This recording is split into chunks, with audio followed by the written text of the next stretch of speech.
teman-teman sahabat mahasiswa, selamat pagi, siang, sore dimanapun Anda berada. Perkenalkan, saya Gita Najmi Layali, biasa dipanggil Gita, dari Sistem dan Teknologi Informasi ITB Angkatan 2023 dengan NIM 1822322. Pada kali ini, saya ingin membagikan sedikit cerita tentang hidup saya yang bertajuk Me, Myself, and I.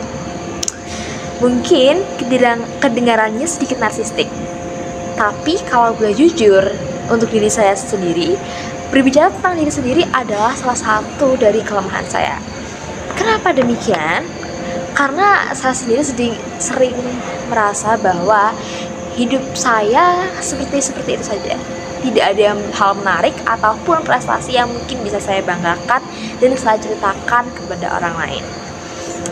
Tapi di balik pemikiran dan keraguan itu, saya sadar bahwa setiap orang pasti punya cerita unik dan menarik yang layak dibagikan kepada orang lain, termasuk saya sendiri.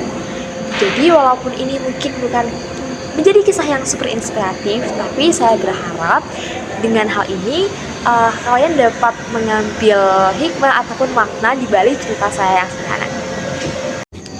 Perkenalkan lagi, nama saya Anggita Najmi Layali. Nama ini sebenarnya diambil dari campuran antara bahasa Jawa dan juga bahasa Arab, yang mana artinya Anggita adalah orang yang cerdas, Najmi itu bintang, dan Layali itu malam. Dan harapan ketika orang tua saya menamai saya dengan nama ini adalah saya akan tumbuh menjadi sosok yang cerdas layaknya bintang yang nyari di kegelapan. Sebenarnya saya adalah tipikal orang yang cukup skeptis jika ditanya tentang MBTI, karena menurut saya ini bukanlah metode psikologi yang valid untuk menentukan kepribadian seseorang. Tapi karena sangat populer dan saya sering ditanya, apa sih MBTI kamu? Maka saya memutuskan untuk mengambil tes dan jawabannya adalah INFP. Ya, mungkin saya adalah seseorang yang introvert dan lebih suka mengumpulkan energi dengan sendirian.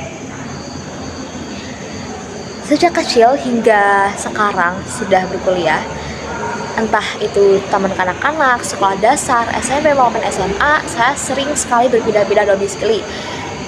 Hampir tiap jam di kehidupan saya tidak berada pada satu kota yang sama. Tapi rekam pendidikan saya terakhir kali, riwayat pendidikan saya yaitu di SMA Negeri 1 Kota Magelang. Walaupun saya merupakan seseorang yang bisa dikatakan Jack of all trades but master of none, ya artinya saya punya cukup beberapa hobi atau keahlian, tapi tidak ada satu hal yang benar-benar saya kuasai. Sejak kecil saya dididik oleh tante saya untuk menjadi seorang yang suka menulis dan membaca. Bahkan tante saya ini punya sebuah perpustakaan mini di rumahnya, sehingga dari situ saya juga terpicu minat saya untuk membaca dan menulis. Ketika saya dulu di sekolah dasar, saya sering menulis cerpen karena saya suka fiksi, dan saya beberapa kali mengirimkan naskah-naskah tersebut ke suatu tempat penerbit seperti Darmizan yang ada di Bandung. Tapi waktu itu jujur saya masih tertolak, dan saya berhasil menerbitkan cerpen fiksi pertama saya pada umur 13 tahun di kelas 1 SMP dengan judul buku Kisah-Kisah Indah Tentang Hidup Yang Tidak Selalu Indah. Kemudian saya masih suka jurnalistik hingga SMA, dan saya sempat menjadi pimpinan redaksi pada 2 kali penerbitan untuk. Lantas bagaimana ceritanya seseorang yang awalnya sangat berpassion di bidang seni dan sastra kemudian mengambil langkah karir, mengambil program studi kuliah dalam jurusan Information and Technology. Jujur, ini adalah sebuah langkah atau gebrakan yang besar dalam hidup saya, mengambil suatu keputusan yang mungkin tidak akan orang sangka. Tapi memang setelah pertimbangan yang matang, saya memilih untuk lintas jalur, memilih untuk membanding setir dari seni ke teknologi. Sebenarnya ada beberapa alasan yang mendasari langkah saya ini. Salah satunya adalah orang tua, terutama ayah saya yang memang memiliki rekam jejak pekerjaan atau karir di bidang IT. Ayah saya adalah seorang software developer, dan Karena saat ini kondisi atau usianya sudah tidak lagi produktif, saya memiliki impian agar saya, anak pertamanya, juga memiliki karir di bidang yang sama. Dan walaupun saya ingin mengambil jurusan IT, kenapa ITB? Kenapa STIKA? Padahal saya tahu bahwa STIKA adalah salah satu fakultas dengan rating tertinggi di UTBK 2023. Sebenarnya saya memang sangat suka atau saya sedikit optimis terhadap institut. Mengapa? Karena saya pikir karena institut memiliki rumpun yang sama, saya berpikir bahwa nantinya pengembangan keilmuannya juga akan berfokus pada satu bidang yang sama, sehingga akan lebih maksimal untuk saya dalam mengembangkan potensi. Tidak hanya ITB, saya sebenarnya juga pernah ingin masuk ke Institut Teknologi 10 November dan juga Institut Seni Indonesia Yogyakarta. ISI Yogyakarta adalah pilihan pertama saya di UTBK sebelum saya memutuskan untuk mengambil IT ketika mandiri. Saya pernah berjuang untuk masuk ke prodi desain komunikasi visual sesuai dengan passion dan minat saya pada awalnya. Namun seiring waktu saya berpikir dan saya sudah memiliki niat untuk mengambil jurusan IT, maka ketika pendaftaran mandiri dibuka, saya memutuskan untuk mengambil jurusan tersebut, itu di STIKA ITB. Lantas kalau dipikir-pikir, bagaimana saya bisa survive dengan zero experience in programming? Saya tidak punya pengetahuan sama sekali tentang programming. Saya juga belum pernah mengikuti olimpiade sama sekali, dan saya juga bukan seorang top student at school. Saya bukan merupakan peringkat atas eligible yang mungkin punya kemampuan akademis atau otak yang cukup mumpuni untuk masuk ke ITB atau STIKA. Jujur pada awalnya memang gak mudah, sama sekali gak mudah bagi saya untuk menjalani hari-hari saya sebagai mahasiswa STIKA ITB yang berasal dari seorang yang jurusan. Saya sangat berusaha untuk bisa beradaptasi dan menyesuaikan diri dengan pace orang-orang di sini. Kenapa saya bilang demikian? Karena ada suatu momen di mana saya menyadari bahwa memang orang-orang di sini memiliki kemampuan akademis di atas rata-rata. Mungkin saya memang sudah sadar sejak pertama kali saya mendaftar bahwa nantinya saya memang harus berusaha lebih keras untuk menyesuaikan diri. Tapi momen ini, ketika saya berkenalan dengan teman-teman saya, bahkan di kali pertama kita mengenal sama lain, mereka membicarakan hal seperti sekolah TBK yang mungkin untuk beberapa orang ini bahkan topik yang sensitif untuk dibahas. Tapi hal ini dapat dibicarakan secara terang-terangan. Jadi di situ saya merasa bahwa memang lingkungan di sini bukan lingkungan yang biasa-biasa saja. Kemudian pembicaraan berlanjut dan teman saya mulai membicarakan topik seperti olimpiade yang pernah kami ikuti di SMA, dan ternyata memang orang-orang di sini kebanyakan sudah pernah mengikuti olimpiade mulai dari informatika, matematika, fisika hingga kimia.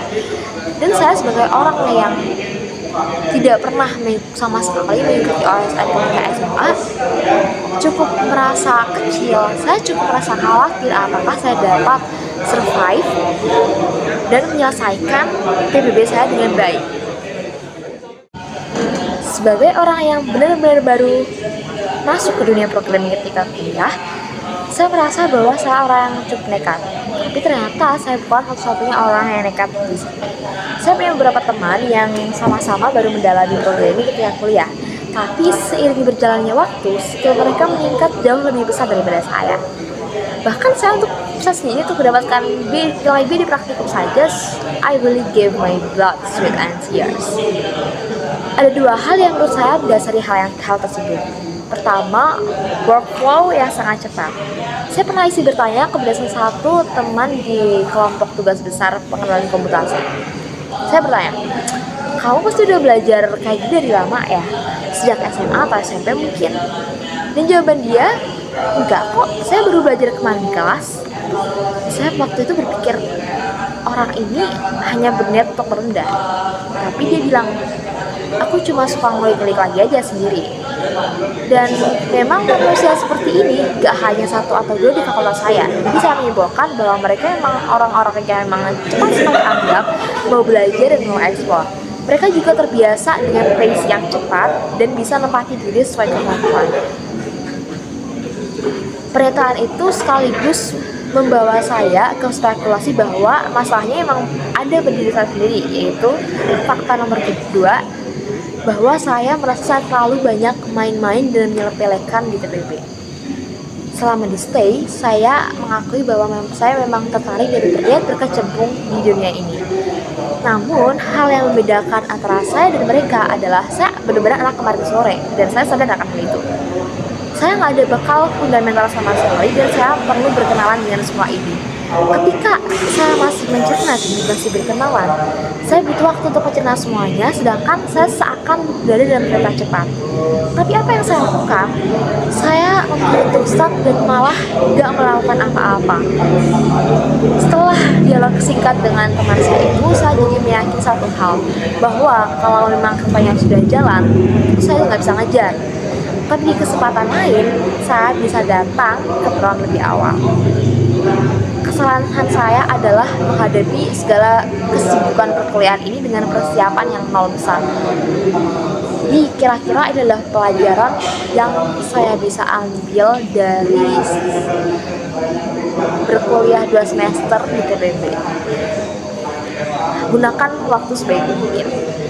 Saya sangat amat menerapkan hal ini di jurusan dan saya sangat bersyukur bahwa kemampuan manajemen waktu saya lebih baik.